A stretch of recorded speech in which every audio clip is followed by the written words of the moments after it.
It was almost midnight when I heard the crash outside my apartment. Glass shattering, tires screeching, then silence. I should have stayed inside. Any sane person would have. But something about that silence pulled me. I grabbed a towel, stepped into the cold hallway, and pushed open the door. Rain was pouring so hard the street looked like it was dissolving. And there, half slumped against a black car with no plates, was a man. Blood ran down his arm, dripping onto the pavement. He tried to stand, but his knees buckled. Without thinking, I ran to him. Hey, can you hear me?" He lifted his head just enough for me to see his eyes. Sharp blue, the kind that make you forget how to breathe. "Don't call anyone," he rasped. That's when I noticed it. The gun tucked under his jacket, slick with rain. My stomach twisted. "You've been shot." He pressed a hand over the wound. "It's nothing." Then he swayed, his body folding toward the ground. I caught him before he hit the concrete. He was heavy and warm and bleeding far more than he wanted me to know. "Come on," I whispered, half dragging him inside. Every instinct screamed bad idea, but I couldn't leave him there to die. Inside, the lights flickered. He collapsed onto my couch, breathing hard. Up close, he didn't look like a man who begged for help. He looked like someone who commanded it. I grabbed my first aid kit, hands shaking. The bullet had grazed his shoulder, deep but not fatal. He watched me in silence as I cleaned the wound, his jaw tight, eyes unreadable. "You should go to a hospital," I said. "No hospitals." His voice was low, final. "Then at least tell me your name." He hesitated. "Luca. Just Luca." But the way he said it made me feel like I'd just opened a door I couldn't close. When I was done, he looked at me for a long time. There was something in his gaze, a mix of disbelief and guilt. "You shouldn't have helped me," he said quietly. I tried to smile. "Too late now." He almost smiled back. Almost. Then the sound of engines rumbled faintly in the distance. 3, maybe 4 cars. He went completely still. "Do you trust me?" he asked suddenly. "I don't even know you." "Then don't move. Don't say a word." He reached for his gun, pain flashing across his face, and limped toward the window. The engines grew louder. Headlights swept across my wall. He turned to me, voice a whisper. "If anyone knocks, you never saw me." And before I could answer, he was gone into the rain. I didn't sleep that night. The smell of blood and rain clung to the air, and my heart wouldn't slow down. Whoever Luca was, I knew one thing. He wasn't an ordinary man. And saving him might have just rewritten my life. If you felt that chill when the engine stopped outside, hit the like button. Tell me in the comments, would you have opened the door or stayed inside? And don't forget to subscribe because part 2. The man I should have never saved is next. And that's when everything I thought I knew about Luca Castelli begins to unravel. By morning, the rain had stopped, but my hands still wouldn't stop shaking. Every sound felt sharper. The hum of the fridge, the ticking clock, the faint ache in my chest. I'd spent half the night replaying his voice in my head. Don't move. Don't say a word. But how could I not? There'd been blood on my couch, a gun on my floor, and a man who vanished like smoke before the sirens even reached my street. I checked the window. The street was empty. No black cars, no broken glass, just damp asphalt gleaming under the morning light. For a second, I wondered if I'd imagined it all. But then I saw it. A folded piece of fabric lying by the door. His jacket. Heavy, dark leather soaked through. I picked it up, and something clinked inside the pocket. A silver lighter. And next to it, a business card. Castelli Group. The name felt familiar. I'd heard it whispered by the regulars at the diner where I worked, usually in the same tone people used to say dangerous. So the man I'd bandaged in my living room was a Castelli. When I got to work, the air smelled like burnt coffee and rain-damp clothes. Marta, the head waitress, gave me a look the second I walked in. "You look like hell, sweetheart. Rough night?" You could say that. She raised an eyebrow but didn't push. That's what I liked about her. She knew when silence was safer. The bell above the door jingled, and my stomach tightened. For a split second I thought it might be him, but it was just a group of guys in suits, not Luca. Still, I couldn't shake the feeling that someone was watching me. Every time the door opened, my eyes darted to it before I could stop myself. By noon, I'd convinced myself I was being paranoid, until a man slid into one of my booths, the kind of man you notice. Slick hair, tailored suit, the kind of calm that felt dangerous. He didn't look like Luca, but something about him carried the same silence. He ordered coffee. Black. Didn't look at the menu. Didn't look at me. Just waited. When I placed the cup down, he finally spoke. "You helped someone last night." My heart stopped. He looked up, eyes dark, sharp, and unreadable. "I'm not here to hurt you," he said softly. "But I need to know what happened." I tried to sound casual. "I think you've got the wrong person." He smiled faintly, like he'd heard that line too many times before. "You stitched him up. You let him hide here. We tracked his blood to your building." My mouth went dry. "I don't know who you're talking about." The man leaned forward just slightly. "If you lie again, Miss Carter, I won't ask a third time." The way he said my name, my full name, made my pulse jump. I swallowed hard. He was hurt. I just helped him. That's it. He studied me for a long moment. Then he slid a napkin across the table. Blank, except for a single word. "Stay quiet." He stood, adjusted his cufflinks, and left. And just like that, the diner felt colder. That night, I locked every door, checked every window twice. The city felt different, quieter, heavier, like the air itself was waiting for something. Around midnight, a sound pulled me to the window again. Engines. Slow. Controlled. Headlights flickered once, twice, and then went dark.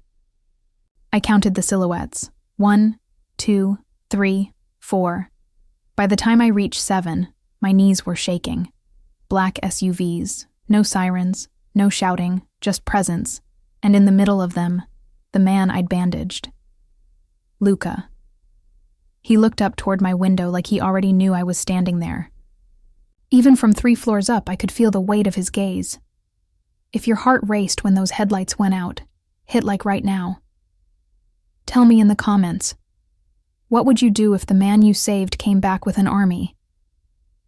And don't forget to subscribe, because part 3, The Visit I Never Saw Coming, is where Luca walks through my door again, and nothing about him is the same. The knocking started soft. 3 gentle taps against my door, too calm to be police, too deliberate to be random. I froze halfway across my living room.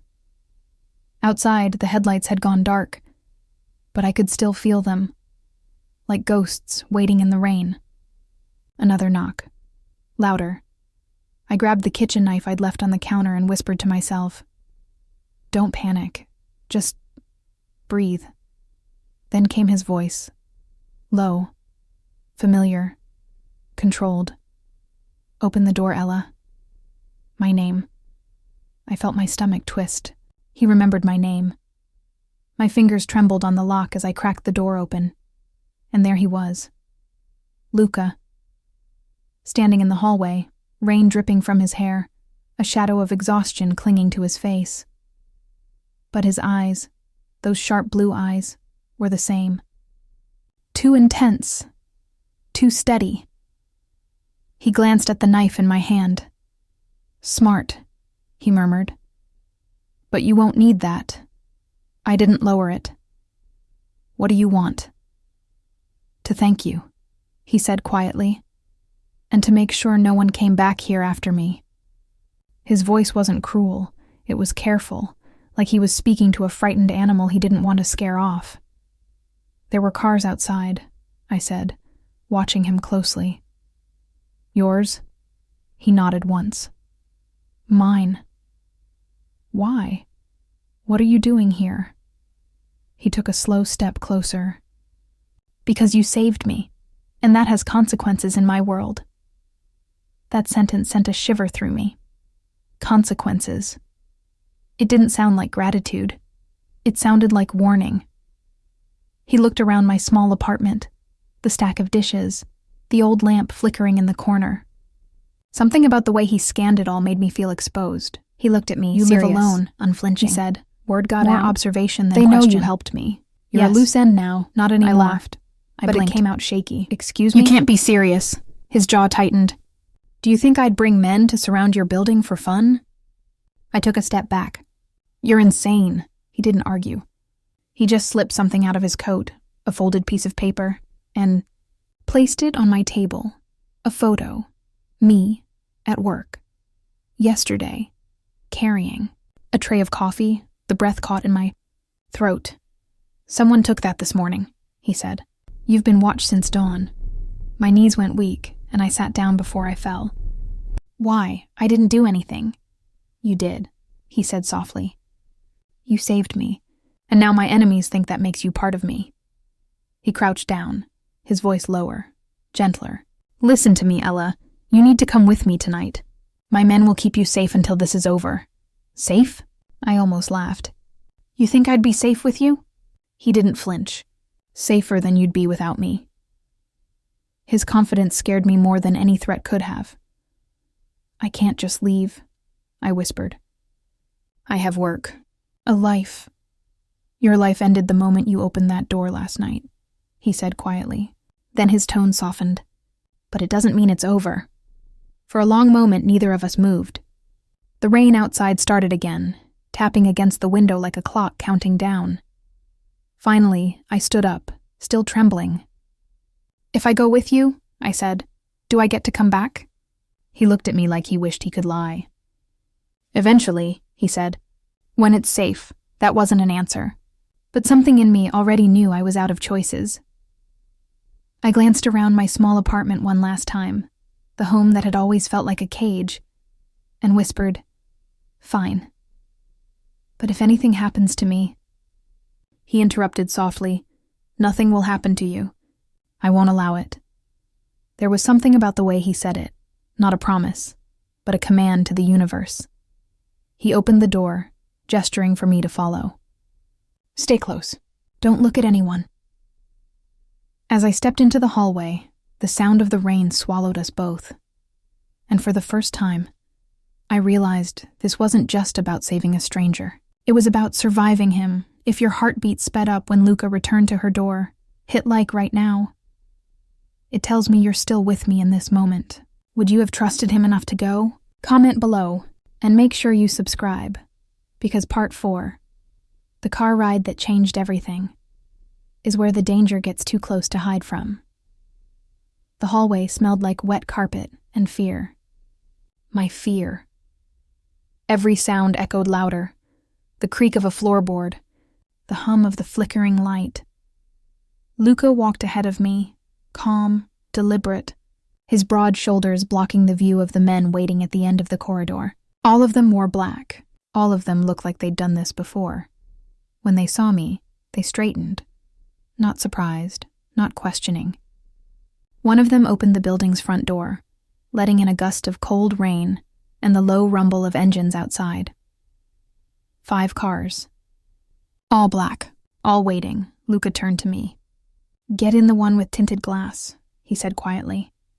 "Don't talk to anyone. Don't look back." "I didn't agree to this," I whispered. He met my eyes. "You did when you saved me." Something about the way he said it made my throat tighten. Not guilt, not threat, just inevitability. Inside the car, the air smelled of leather and danger. The door shut behind me with a heavy click. Not locked, but it felt like it. Luca slid in beside me, giving a short nod to the driver. The convoy moved instantly, 5 cars gliding through the rain like a shadow with purpose. I pressed my palms together to stop them shaking. He noticed. "You don't have to be afraid," he said. "I'm sitting in a car full of armed strangers," I muttered.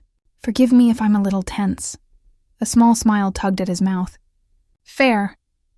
We drove in silence for several minutes, the city lights blurring outside. I kept waiting for him to explain, to tell me where we were going, but he didn't. Finally, I asked, "Who are you really, Luca?" He hesitated, just long enough for the truth to hurt. "Someone you shouldn't have met." The car turned off the main road, onto a quieter street lined with trees that hid more than they revealed. I could see the faint outline of a gate ahead, tall, steel, guarded. "This isn't happening," I whispered to myself. But the moment the gates opened and we drove through, I knew it was too real to deny. Beyond the gate stood a mansion, cold, perfect, intimidating.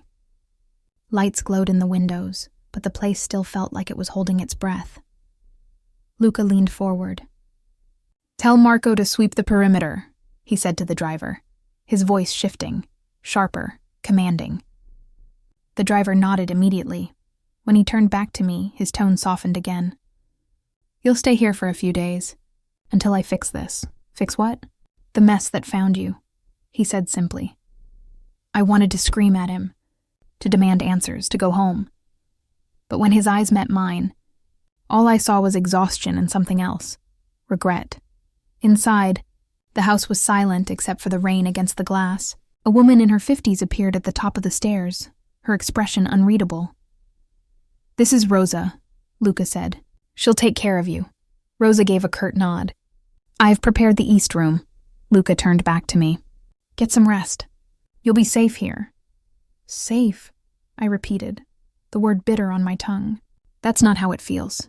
His jaw tightened. "It's safer than out there." He turned to leave, but paused at the door. "You did something good that night, Ella. Don't let fear make you regret it." And then he was gone. Rosa led me up the staircase. The walls were lined with paintings, the kind that whispered money, old, secret money. Every step echoed like it didn't belong to me. When she opened the door to my room, I was met with a view of the city skyline through rain-streaked glass. The bed looked untouched. The air faintly smelled of cedar. "If you need anything," Rosa said, her tone polite but firm, "do not wander. Someone will be outside your door all night." I turned to her. "To protect me or to make sure I don't leave?" Her eyes softened, just for a second. "Both." When she left, I sat on the edge of the bed and stared at my shaking hands. Only 24 hours ago, I was serving coffee and counting tips. Now I was trapped in a mansion guarded by men who followed a man I barely knew. The rain started again, steady, relentless. I closed my eyes and whispered, "What have I done?" If you felt that same tension when she stepped into that black car, hit like right now. It keeps the story alive for the next part. And tell me in the comments, would you trust Luca if you were in Ella's place? Make sure you subscribe, because part 5, The Stranger Inside His House, is where Ella begins to see who Luca Castelli really is, and what he's hiding behind those blue eyes. I didn't sleep that night.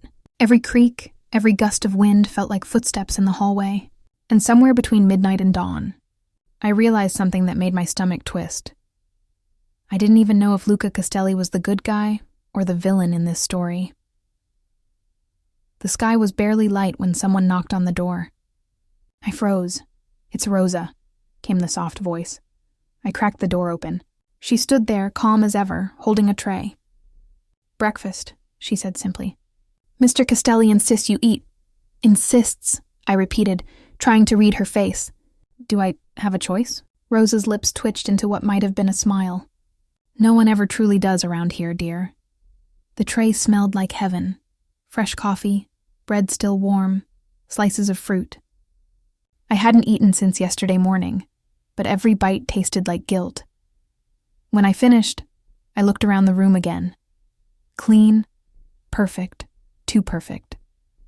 A vase of white lilies sat on the dresser, freshly cut, their scent sharp and cold. Someone had been in here. That realization sent a chill through me. I stepped into the hallway. 2 men stood at opposite ends. Suits, earpieces, eyes that didn't blink much. "Excuse me," I said. "I need to—" One of them shook his head. "Mr. Castelli will see you soon." "Right," I muttered. "Of course he will." By the time Rosa came back to escort me downstairs, my nerves were a live wire. She led me into a study that looked like it belonged in an old Italian film. Dark wood, heavy curtains, and the faint smell of tobacco and rain. Luca stood by the window, talking quietly on the phone. Even from across the room, his presence filled the space. Calm, commanding, dangerous. When he hung up and turned, his gaze locked on me instantly. "Morning," he said. "Is that what it is?" I shot back. "I've lost track of time since being abducted." He ignored the sarcasm. "Did you eat?" "Barely." "Good." He gestured to the chair across from him. "Sit." I didn't move. "You could at least explain what's happening." He sighed, like he'd expected this. "Someone leaked information about a shipment, something valuable. I was ambushed. You were in the wrong place at the wrong time." "Wrong place?" I scoffed. "You bled on my floor, Luca." His mouth curved slightly. "And you stitched me up." I crossed my arms. "So what now? You keep me here until your enemies get bored?" He leaned back in his chair. "Until I find out who sold me out." "That's not my problem." "It became your problem," he said quietly, "the moment you touched me." The way he said it made the air in the room feel heavier. I hated that my heart reacted before my head did. "I don't even know who you are," I whispered. He hesitated, then said, "I'm the man who owes you his life. That's all you need to know for now." Before I could respond, one of the guards appeared at the door. "Boss, we've got movement outside the west fence." Luca's expression changed instantly. Calm vanished, replaced by sharp focus. "How many?"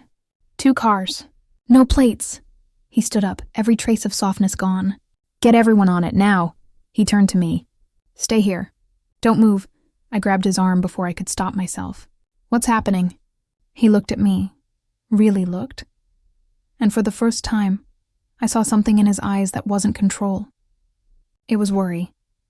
"Someone found you faster than I thought." And then he was gone. I ran to the window, my pulse pounding in my ears. From the second-floor view, I could see the gravel drive, men rushing into position, cars blocking exits, the gate swinging shut. It looked like a fortress preparing for war. For a moment, I saw him. Luca, barking orders, moving like someone born to command chaos. And all I could think was, this was the man I'd saved without knowing what that meant. If your heartbeat matched hers when those unmarked cars appeared, hit like right now, it tells me you're still here in the tension with her. And tell me in the comments, what do you think Luca's hiding from her? Don't forget to subscribe, because part 6, The Storm at the Gate, is where the danger finally breaks through the walls.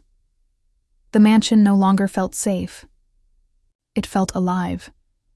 Like the walls themselves were holding their breath, waiting for something to happen. Outside, the sound of engines grew louder. A low, steady rumble that made the glass in the windows tremble. I pressed closer to the window, watching Luca's men form a dark line near the gate. Weapons drawn, eyes alert, and in the center of it all, Luca. He didn't hide behind anyone. He stood right there, coat flapping in the wind, phone in hand, issuing orders like a general before a war. The storm had found him. And somehow I was in the middle of it. Rosa burst into the room, her calm finally cracking. "Step away from the window, Ella!" she snapped. "Now, what's happening?" I asked, my voice shaking. She didn't answer, just grabbed my arm and pulled me toward the hallway. "We need to get you downstairs. The basement is reinforced. Basement." The word made my skin crawl. "Wait." I yanked free. "Tell me what's going on." She turned, eyes flashing. "You want the truth?" Those cars out there, they're not here for him. They're here for you. My heart stopped. What? Word's out that the girl who saved Luca Castelli is in his house. And now they think you're leverage. Before I could process it, a sound ripped through the air. A gunshot. Then another. The windows rattled as Rosa dragged me toward the stairs. My mind couldn't keep up. Yesterday I was a waitress. Now I was someone's target. As we descended the stairs, the ground shook from the force of the gate being rammed. Rosa pushed me behind a steel door, slammed it shut, and whispered, "Stay quiet." Through the walls, I heard chaos, shouting, engines, the crack of gunfire. Then his voice, Luca's, sharp, commanding, "Hold the line. No one gets through." Minutes felt like hours. Then suddenly, silence. No engines, no shouting, just rain again. The door opened. Luca stood there drenched, blood on his sleeve but eyes steady. "It's over," he said. I stared at him, shaking. "Over? Someone just tried to break into your house." He exhaled, running a hand through his wet hair. "They were testing how far they could go. Now they know what? That I'll protect what's mine." The way he said it, quiet, fierce, possessive, made my breath hitch. But I couldn't tell if it was fear or something far more dangerous. He took a step closer, lowering his voice. "You shouldn't have been dragged into this, Ella. I'm sorry."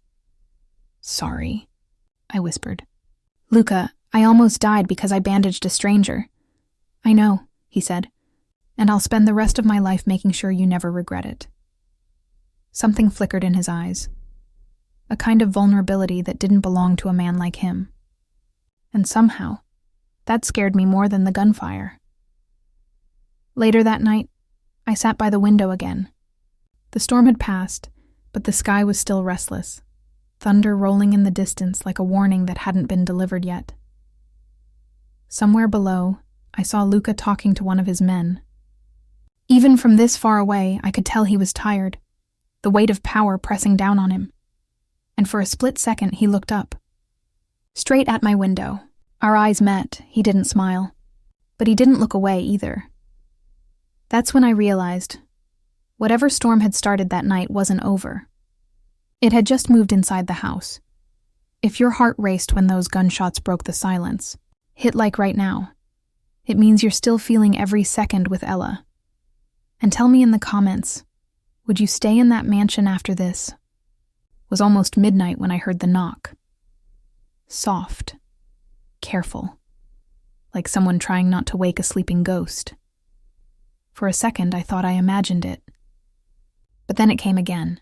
2 slow taps, 1 pause, then a third. That rhythm. It was the same way Luca had knocked on my apartment door the night everything changed. I hesitated, my hand hovering near the handle. "Who is it?" I whispered. His voice came through the door, low and tired. "It's me." Even without seeing him, I could hear something different in his tone. Something fragile. I opened the door just enough to see him standing there. No suit this time. No mask of power. Just a man in a half-buttoned shirt, sleeves rolled up, eyes shadowed by sleeplessness. "You should be resting," I said softly. He gave a small, humorless smile. "I could say the same about you." I stepped aside to let him in.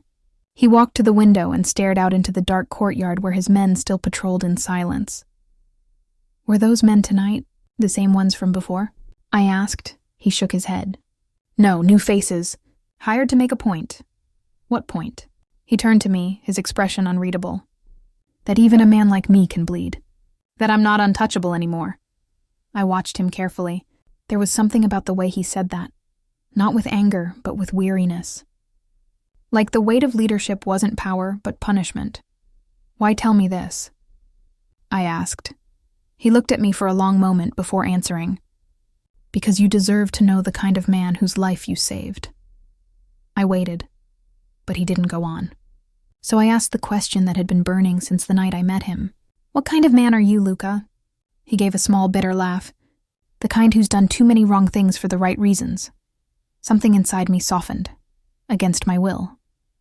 Because for the first time, I didn't see the mafia boss everyone feared. I saw the man who looked like he'd been fighting wars long before the bullets started.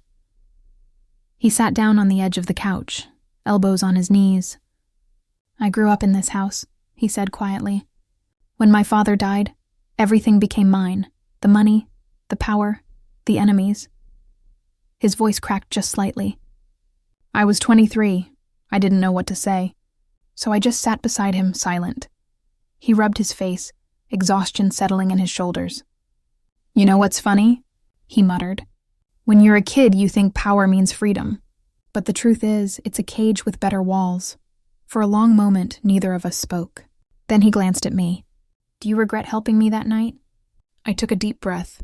"No," I said honestly, "but I regret not knowing who you were." He smiled faintly. "Most people say that about me." A soft rumble of thunder rolled outside, distant but steady. I looked toward the window. "Does it ever stop raining here?" "Not when you're in my world," he said. I turned to him. "Then maybe you need to leave your world behind." He stared at me like I'd said something dangerous. But then, something flickered behind his eyes. Longing, maybe.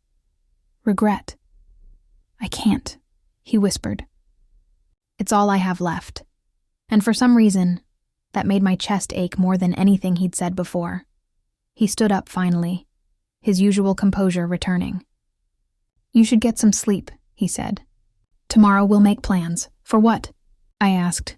"To get you out of here," I blinked. "You mean, let me go?" He nodded. "It's time." But the way he said it didn't sound like relief. It sounded like goodbye. He reached for the doorknob, then hesitated. Without turning back, he said quietly, "You changed more than you think, Ella. Not just my night, but me." And then he left. I stood there in the silence, his words echoing in my mind. Not as a threat, but as something far more dangerous. A confession. If your heart softened a little when Luca finally revealed a piece of himself, hit like right now, it means you're feeling what Ella felt. And tell me in the comments, do you think Luca truly wants to let her go? Or is he just protecting her the only way he knows how? Morning came, but it didn't feel like it. The sky was still gray, the air thick with the kind of silence that hides bad news. I stood by the window, clutching the mug Rosa had left for me. The coffee had gone cold hours ago, but I couldn't bring myself to move. Luca's words from last night kept looping in my head. Tomorrow we'll make plans. Plans to let me go. But something inside me whispered that it wouldn't be that simple. Rosa entered quietly, holding a folded coat. "You should change," she said. "He wants you ready to leave by noon." I blinked. "He's serious about this?" Rosa nodded once, her face unreadable. "When Mr. Castelli decides something, it happens. But why now?" I asked. "After everything?" Her eyes flickered toward the window. Maybe he realized keeping you here would destroy him faster than his enemies could. That answer hit harder than I expected. Downstairs, the mood was different. Quieter. Tense. Men whispered into radios, scanning the perimeter like they were expecting another attack. And there he was, Luca, standing near the doorway, giving instructions to Marco, his second in command. He looked like he hadn't slept, dark circles under his eyes, jaw set hard. When he saw me, his expression softened just slightly. "You're ready," he said. "More than you think," I replied. He gave a faint nod, then motioned for me to follow. We walked toward the garage, the sound of gravel crunching under our feet, the air cold and heavy with things unsaid. I wanted to ask him something, anything, but the closer we got to the car, the tighter my throat felt. Finally, I stopped. "Luca," he turned, waiting. "If I walk away from this, will I ever see you again?" He hesitated, then said quietly, "If I have anything to say about it." No, it was supposed to sound protective, but it felt like goodbye. As the car door opened, something caught my attention. A flicker of movement in the trees beyond the gates. "Too fast, too quiet, Luca," I whispered. "Someone's there." Before he could respond, a shot rang out. Then another. The windshield shattered as chaos exploded around us. "Get down!" he shouted, grabbing me and pulling me behind the car. I could hear shouting, engines, the sharp metallic sound of bullets hitting metal. It was all happening too fast. Move her inside. Marco yelled, returning fire, but Luca shook his head. No, they're targeting her. We draw them away. He turned to me, eyes blazing. Go through the kitchen, down the back stairs. Rosa's waiting. Luca, I ran. The halls blurred as I sprinted through the house, heart pounding so hard it hurt.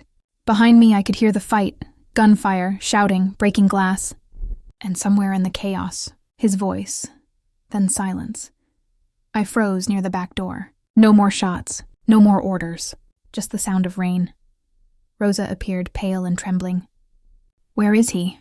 I gasped. She shook her head. He told me to get you out. That's all. I didn't move. I'm not leaving him. She grabbed my face, forcing me to meet her eyes. If you stay, he dies for nothing. I don't even remember how long we ran. Just the sound of rain slapping the dirt road, headlights flashing somewhere behind us. Rosa's car was waiting near the edge of the forest. She shoved me into the passenger seat, slammed the door, and started the engine. We drove in silence. Every mile that passed felt like betrayal. Finally, I turned to her. What if he's hurt? Rosa didn't answer right away. Then she said softly, Men like him don't die easily, but they do break quietly. We drove until the city lights disappeared behind us. The road was empty, stretching endlessly into the dark. I leaned back, rain tapping against the window, heart heavy with guilt and confusion. I had wanted freedom, but now that I had it, all I could think about was the man I was running from, the one who'd bled in my hands, protected me, and looked at me like I was the last good thing left in his world. I didn't know if he was alive. But I knew this, whatever was between us, wasn't over, not by a long shot. If your heart dropped when those gunshots shattered the escape, hit like right now, it tells me you're still here with Ella in that storm. And tell me in the comments, do you think Luca survived that ambush, or was it planned by someone inside his own circle? We didn't stop until the rain turned to fog. The world outside blurred into gray. No landmarks, no signs, just the hum of the engine and the sound of my heartbeat. Rosa's hands gripped the wheel tightly, her knuckles white. Every so often she'd check the rearview mirror like she expected the darkness to follow us. Where are we going? I asked finally, my voice trembling. Somewhere safe, she said quietly. Somewhere he told me to take you if things ever went wrong. Her tone made me freeze. If things ever went wrong? I repeated. You mean he knew this could happen? She didn't look at me. Yes.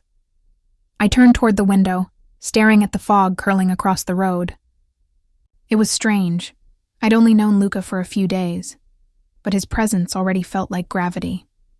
Without him, everything felt weightless, and not in a good way. When we finally stopped, we were in front of a small abandoned farmhouse. Rosa shut off the engine and turned to me. Go inside. There's something he wanted you to find. My stomach twisted. What do you mean? She didn't answer, just handed me a folded envelope. My name was written across it in his handwriting. I didn't even breathe as I tore it open. Inside was a single page, his words written in neat, sharp ink. Ella, if you're reading this, it means you're safe. And it means I'm where I was always meant to be, in the crossfire. Don't come back. Don't look for me. The people after me won't stop until they believe you were just a mistake I made one night in the rain. I can live with being their target, but I can't live knowing they found you because of me. Luca, my hands shook as I read it again and again, the letters blurring with tears I didn't remember starting to cry. He knew.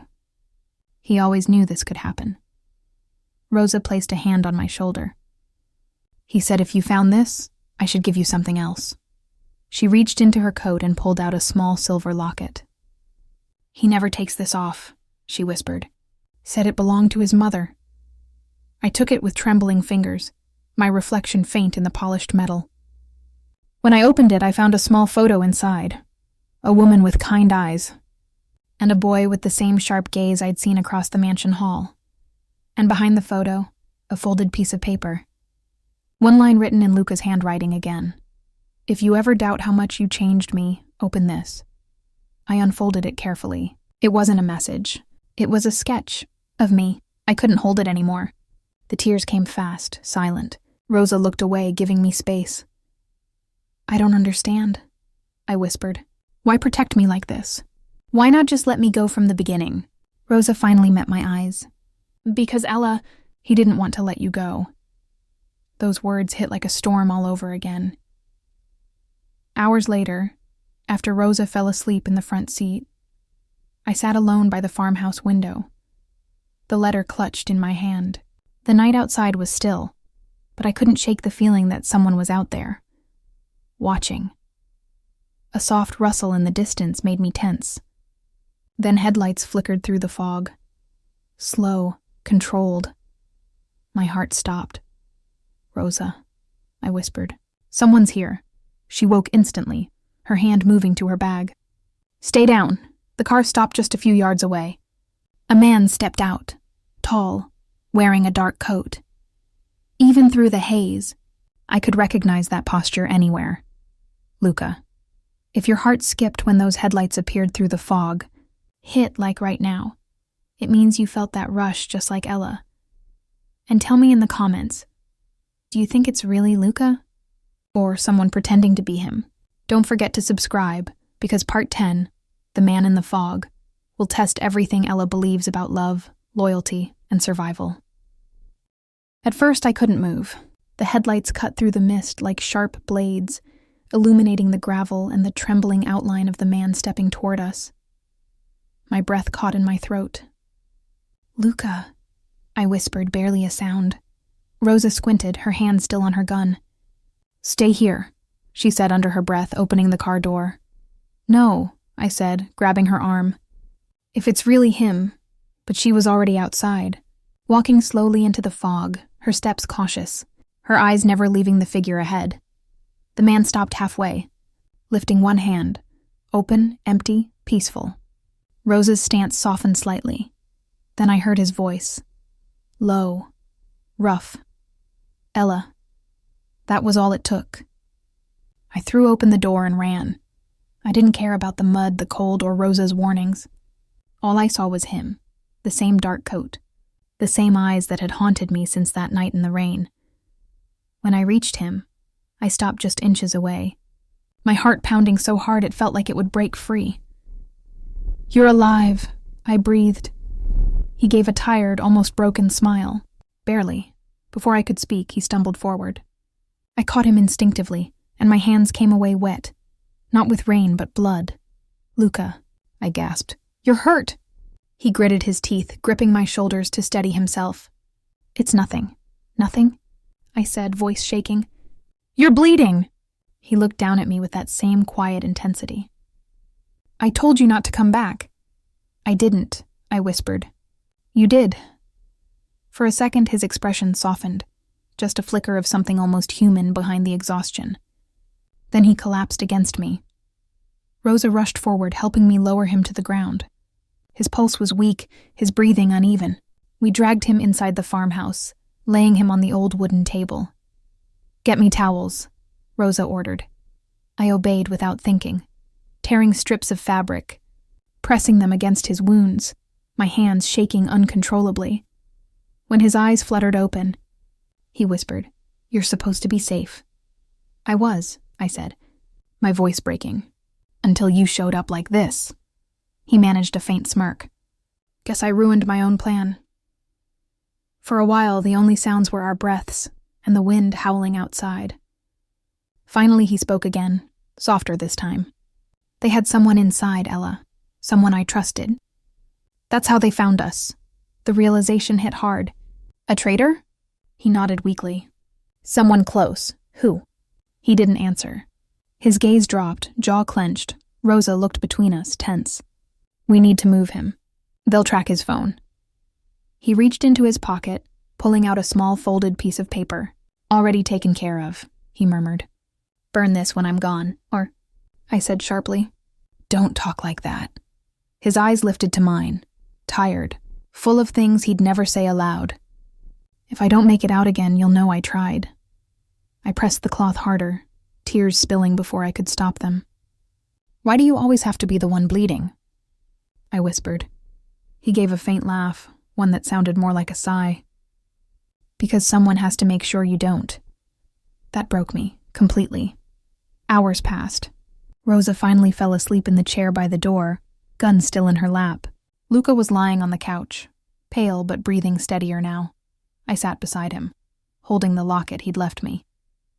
The photo of him as a boy, the sketch of me, they felt heavier now.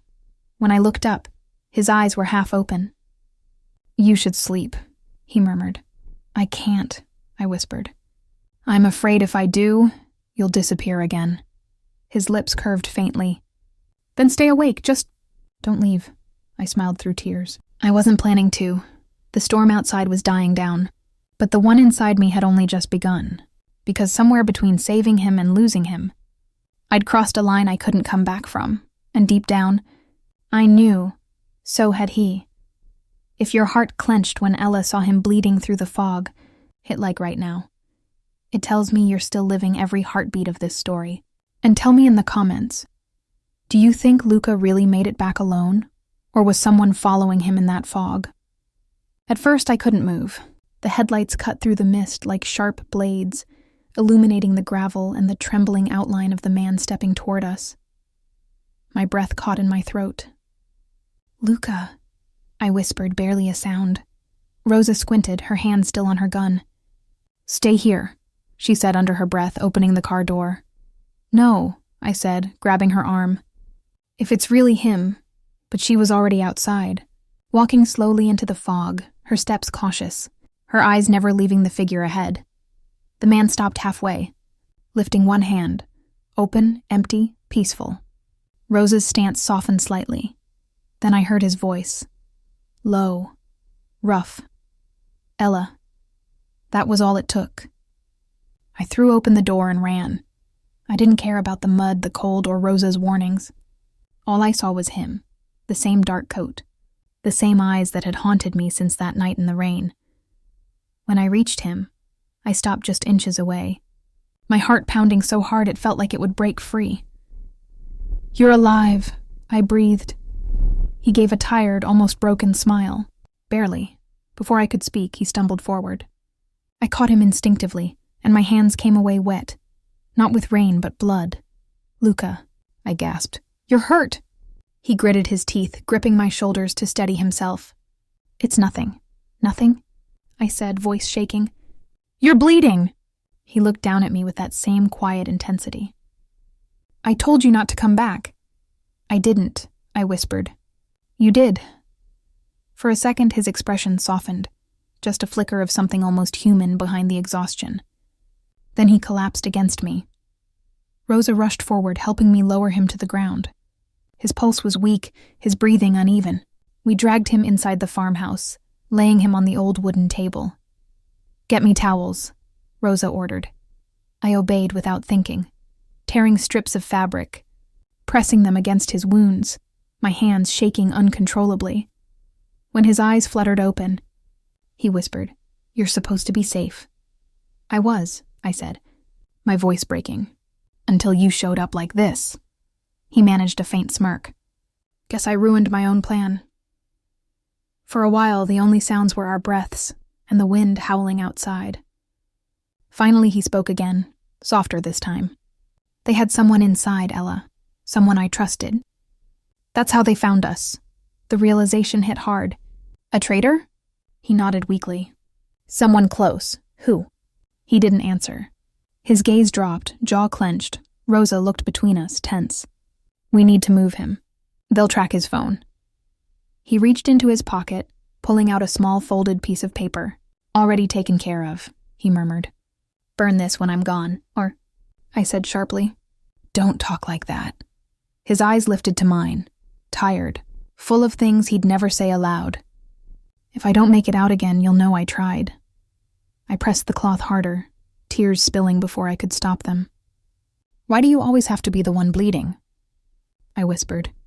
He gave a faint laugh, one that sounded more like a sigh. "Because someone has to make sure you don't." That broke me, completely. Hours passed. Rosa finally fell asleep in the chair by the door, gun still in her lap. Luca was lying on the couch, pale but breathing steadier now. I sat beside him, holding the locket he'd left me. The photo of him as a boy, the sketch of me, They felt heavier now. When I looked up, his eyes were half open. "You should sleep," he murmured. "I can't," I whispered. "I'm afraid if I do, you'll disappear again." His lips curved faintly. "Then stay awake, just don't leave." I smiled through tears. I wasn't planning to. The storm outside was dying down, but the one inside me had only just begun, because somewhere between saving him and losing him, I'd crossed a line I couldn't come back from, and deep down, I knew, so had he. If your heart clenched when Ella saw him bleeding through the fog, hit like right now, it tells me you're still living every heartbeat of this story. And tell me in the comments, do you think Luca really made it back alone? Or was someone following him in that F morning came quietly? Too quietly. The rain had stopped, but the sky outside was pale and heavy, like the world was still holding its breath.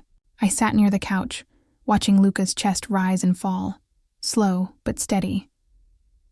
Rosa was pacing by the window, one hand on her gun. "He's alive," she said finally. "For now, but this isn't over." Her words echoed in my head like thunder. "Not over." Luca stirred, his brow furrowing before his eyes slowly opened. For a second he looked lost, like he wasn't sure where he was. Then his gaze found me, and the fog in his eyes cleared. "You're still here," he murmured. "Where else would I be?" I said softly. He gave a faint smile, the kind that looked like it hurt. "You should have run while you could." "I tried," I said. "Didn't work out." His smile faded. "They'll come again, Ella." "Then tell me who they are," I said firmly. "No more secrets, Luca, not anymore." For a moment, I thought he wouldn't answer. Then he sat up slowly, his expression darkening, the weight of years pressing down on him. "It was someone in my circle," he said. "Someone I raised. Someone I trusted with everything." Rosa stopped pacing. "You mean from the inside?" He nodded. "Marco." The room went still. I blinked. "Marco? The one who—" "Yes," Luca interrupted quietly. "The one who's been beside me for 10 years. Rosa cursed under her breath. "I told you that man was too quiet." I stared at him, stunned. "But and why would he do that?" Luca's jaw tightened. "Because I broke one of my own rules." He leaned back, his gaze distant, voice low. "I told him once, love makes you weak, and weakness gets people killed." He believed it, until he saw me prove myself wrong. I didn't understand. "Prove it how?" His eyes met mine. "By saving you." It felt like all the air in the room vanished. He went on, each word heavier than the last. "He warned me that if I showed mercy, the families would see it as blood in the water. He said you'd be my undoing. And now," I whispered, "he's trying to prove he was right." Luca nodded once, slow, deliberate. "He thinks taking you breaks me." Rosa slammed her hand on the table. "Then we take him first." But Luca shook his head. "Not yet, not yet," Rosa hissed. "He almost got you killed." "I know," Luca said, his tone suddenly sharp. "But if we move too soon, we lose everyone still loyal to me. Marco controls the docks, the warehouses, everything. If I go after him now, we start a war we can't win." I looked between them, my chest tight. "So what do we do?" He turned to me, eyes dark and calm. "We wait." "Wait for what?" "For him to think he's won." For a long moment, no one spoke. The rain started again, light this time, tapping softly against the window like a warning. Finally, I said quietly, "You trusted him. He betrayed you. And you're still not angry?" Luca gave a faint, humorless laugh. "Anger's easy. Revenge is patient." There it was again, that quiet steel in his voice, the side of him that terrified people. But this time it wasn't cold. It was controlled, and in a strange way, that scared me even more. Later, as he rested, Rosa leaned toward me. "You should stay out of this," she whispered. "Men like him, they don't stop until everything burns." I shook my head. "Then I'll burn with him." She stared at me like she wanted to argue, but didn't. Because she could see it too. Whatever had started between Luca and me wasn't something either of us could undo anymore that night. When I thought he was asleep, Luca spoke softly without opening his eyes. When this ends, Ella, when he's gone, you'll leave. I swallowed hard. You're still trying to let me go? He exhaled, voice barely a whisper. I'm trying to make sure you survive me. I didn't answer. Because deep down, I knew. Survival without him wouldn't feel like living at all. If your heart froze when Luca revealed who betrayed him, hit like right now, it means you felt that twist as hard as Ella did. And tell me in the comments, do you think Luca's plan to wait will work? Or is Marco already one step ahead? Morning came quietly. Too quietly. The rain had stopped, but the sky outside was pale and heavy, like the world was still holding its breath. I sat near the couch, watching Luca's chest rise and fall, slow but steady. Rosa was pacing by the window, one hand on her gun. He's alive, she said finally. For now. But this isn't over. Her words echoed in my head like thunder. Not over. Luca stirred, his brow furrowing before his eyes slowly opened. For a second he looked lost, like he wasn't sure where he was. Then his gaze found me, and the fog in his eyes cleared. You're still here, he murmured. Where else would I be? I said softly. He gave a faint smile, the kind that looked like it hurt. You should have run while you could. I tried, I said. Didn't work out. His smile faded. They'll come again, Ella. Then tell me who they are, I said firmly. No more secrets, Luca, not anymore. For a moment, I thought he wouldn't answer. Then he sat up slowly, his expression darkening, the weight of years pressing down on him. It was someone in my circle, he said. Someone I raised. Someone I trusted with everything. Rosa stopped pacing. You mean from the inside? He nodded. Marco. The room went still. I blinked. Marco? The one who— Yes, Luca interrupted quietly. The one who's been beside me for 10 years. Rosa cursed under her breath. I told you that man was too quiet. I stared at him, stunned. But and why would he do that? Luca's jaw tightened. Because I broke one of my own rules. He leaned back, his gaze distant, voice low. I told him once, love makes you weak. And weakness gets people killed. He believed it. Until he saw me prove myself wrong. I didn't understand. Prove it how? His eyes met mine. By saving you. It felt like all the air in the room vanished. He went on, each word heavier than the last. He warned me that if I showed mercy, the families would see it as blood in the water. He said you'd be my undoing. And now, I whispered, he's trying to prove he was right. Luca nodded once, slow, deliberate. He thinks taking you breaks me. Rosa slammed her hand on the table. Then we take him first. But Luca shook his head. Not yet, not yet, Rosa hissed. He almost got you killed. I know, Luca said, his tone suddenly sharp. But if we move too soon, we lose everyone still loyal to me. Marco controls the docks, the warehouses, everything. If I go after him now, we start a war we can't win. I looked between them, my chest tight. So what do we do? He turned to me, eyes dark and calm. We wait. Wait for what? For him to think he's won. For a long moment, no one spoke. The rain started again, light this time, tapping softly against the window like a warning. Finally, I said quietly, You trusted him. He betrayed you. And you're still not angry? Luca gave a faint, humorless laugh. Anger's easy. Revenge is patient. There it was again, that quiet steel in his voice. The side of him that terrified people. But this time it wasn't cold. It was controlled.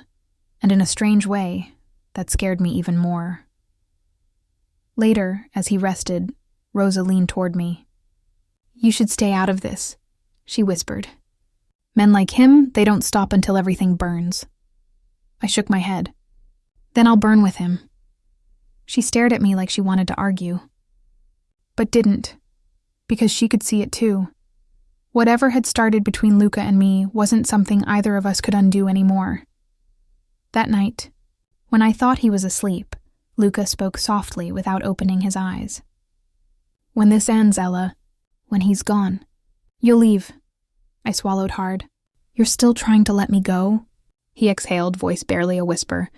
I'm trying to make sure you survive me. I didn't answer. Because deep down, I knew. Survival without him wouldn't feel like living at all. If your heart froze when Luca revealed who betrayed him, hit like right now, it means you felt that twist as hard as Ella did. And tell me in the comments, do you think Luca's plan to wait will work, or is Marco already one step ahead?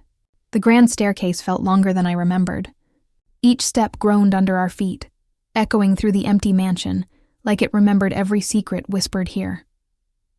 Rosa moved ahead with her gun raised, her eyes scanning the shadows. But Luca, he didn't hide behind anyone. He walked right down the center of the hallway, his shoulders squared, his calm terrifying. The man who once bled on my kitchen floor was now every inch the mafia boss again. At the top of the stairs, we found the doors to his office wide open. Lights off, curtains drawn. Only the faint flicker of the fireplace cast orange light across the marble floor. And then, a voice. I was wondering how long it'd take you. The sound came from the darkness. Low, casual, and cruelly familiar. Luca didn't move. Show yourself, Marco. A shape stepped forward, tall, sharp-featured, dressed in black. He looked like he'd stepped out of a shadow and decided to stay there. Boss, Marco said with a smirk, or should I say former boss. Rose's finger twitched on the trigger, but Luca raised his hand slightly. Don't, Marco chuckled. Still trying to protect people who'd die for you, huh? Always your weakness. Luca tilted his head. You know what's funny? I told you the same thing once. That love makes you weak. That betrayal makes you blind. For a heartbeat silence. Then Marco's smirk faded. I could feel the tension tighten like a wire. Every muscle in Rosa's body was ready to strike. And me? I stood frozen behind the doorframe, my breath shallow, my pulse a drumbeat. Marco took a slow step closer. You gave up everything for her, he said, eyes flicking toward me. Your control, your fear, your edge. Luca's jaw tightened. You don't touch her. Marco smiled wider, crueler. She's why your enemies smell blood. You think I did this for money? No, Luca. I did this to prove you're not who you used to be. Luca didn't flinch. He just looked at him with the kind of calm that comes right before a storm. I know, he said quietly. That's what makes me dangerous now. Marco frowned. What? The sound of a safety click filled the room. It wasn't Rosa. It was Luca. He'd drawn his gun so fast I didn't even see it. It was already aimed square at Marco's chest. Still think I'm weak? Luca asked softly. Marco smirked, even as he stared down the barrel. You won't shoot me. You raised me. Luca's expression didn't change. And I'll bury you too. A beat of silence. Then a gunshot. Deafening. Final. Marco staggered back, his expression frozen in shock. His knees hit the floor before his body did. For a second, the world stood still. Then Rosa exhaled, lowering her weapon. It's done, she said quietly. Luca didn't move. He just stared at the body like he was looking at a ghost he'd already mourned. I stepped closer, my voice trembling. Did you have to? He turned toward me, eyes glassy in the firelight. Yes, because of betrayal? He shook his head slowly. Because of what comes after it. He holstered the gun, but his hand lingered near it, shaking faintly, not from fear, but from restraint. It was the first time I'd ever seen him look human. You didn't want to kill him, I whispered. He met my eyes. No, but sometimes mercy ends worse than bullets. The fire crackled louder, filling the silence between us. Then he walked past me, his voice low, almost a whisper. Let's go home, Ella. I followed him down the same stairs where everything had once begun, where he'd first brought me into his world. Only this time we weren't running from danger. We were walking out of it. But I could feel it deep in my chest. Nothing about this was truly over. Killing Marco might have ended a war, but it started something even more dangerous. Something inside Luca. If you held your breath through that confrontation, hit like right now, it tells me you felt that fire between them. And drop a comment. Was Luca right to pull the trigger? Or did he just lose the last piece of himself that was human? The drive back was quiet. Too quiet. The kind of silence that doesn't come from peace, but from exhaustion. from everything that had to die so something else could live. I watched the city lights blur through the rain-spattered window, each reflection a memory I wished I could forget. Luca hadn't said a word since we left the mansion. His hands gripped the steering wheel like it was the only thing holding him to the world. Rosa sat in the passenger seat, staring straight ahead. No music, no sound, just the hum of the engine and the ghosts we were all carrying. When we reached the farmhouse, dawn was breaking. The first light spilled across the horizon, soft, gold, and unforgiving. Luca stepped out first, his shoes crunching against the gravel. He didn't look back. I followed him inside, my heart heavier than it had ever been. He stopped in the middle of the living room, the same spot where I'd once bandaged his wounds. Now it felt like the world had come full circle. "Is it really over?" I asked softly. He turned to me, eyes distant. "It never really is." He sat down slowly, elbows on his knees, staring at the floor. For a long moment he said nothing. Then his voice came out low, almost hoarse. "When you pulled that bullet from my side, I thought you were saving my life." He looked up at me. "Now I'm not sure what you saved." I knelt beside him. "You." He gave a faint smile that didn't reach his eyes. "Maybe, but the man I was before Marco? He's gone." I shook my head. "No, he's still in there. Just quieter." He exhaled deeply, like my words hurt more than the wound ever did. Then, without warning, he reached for my hand. It was warm, trembling slightly, and when his thumb brushed my wrist, I felt every unspoken thing between us. "I made you a promise once," he said, "that I'd protect you no matter what." "You did," I whispered. "No," he said, shaking his head. "I dragged you into a world where promises get people killed." "Then make a new one," I said. He stared at me for a moment, eyes dark and soft all at once. And then quietly, "All right, I promise this. If I ever lose myself again, you'll be the one to bring me back." For the first time in days, I smiled. A real smile. "Deal." But as we sat there, his hand still holding mine, I could feel it. The weight of everything that had happened, pressing in from every side. He'd lost a brother, a friend, a piece of himself. And yet, sitting there in that small farmhouse, with the morning light spilling through the window, he looked almost at peace. Later, Rosa came in quietly. She handed Luca a small envelope. "Found this on Marco's desk," she said. "It's addressed to you." He took it, hesitated, then opened it. A single photograph fell out. It was old, maybe 10 years. Luca and Marco, smiling, standing beside a car. Two men who once trusted each other more than anyone else in the world. And scrawled on the back, in Marco's handwriting, "You taught me everything. Except how to stop loving you like a brother." Luca stared at it for a long time. Then he folded the picture carefully and slipped it into his pocket. "Keep it?" I asked. He nodded slowly. "Some memories don't deserve forgiveness, but they do deserve to be remembered." He stood then, turned to me, and said the one thing I never expected. "Ella, leave this place today." "What?" "It's time," he said softly. "You've seen too much. You've done too much. I won't drag you further." "And what about your promise?" I whispered. He smiled faintly. "Maybe keeping it means letting you go. If that moment between Ella and Luca made your heart ache, hit like right now. And tell me in the comments, would you have stayed or walked away? Don't forget to subscribe, because part 15, The Knock at Midnight, is where fate tests that final promise. The house was too quiet that night. Even the wind had stopped touching the windows. I sat alone on the couch, staring at the doorway where Luca had last stood. It had been hours since he'd left for the city, hours since his voice faded into the dark. He said he'd call. He didn't. I told myself it meant he was safe, but deep down I already knew. Safety didn't exist in his world. The clock struck midnight. Its echo felt heavier than time itself. I got up to pour some water, my hands trembling more than I wanted to admit. The glass never reached my lips, because that's when I heard it. 3 slow knocks. Heavy. Certain. My heart stopped. I froze in the middle of the room, listening.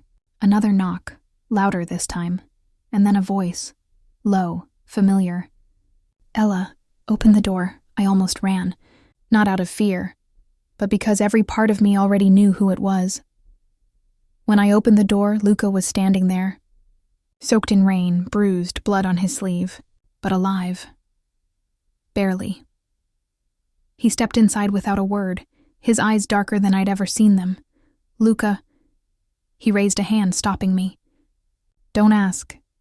His voice was rough, raw, like it had been broken and pieced back together. I closed the door behind him, the sound echoing like a heartbeat. For a long time, we said nothing.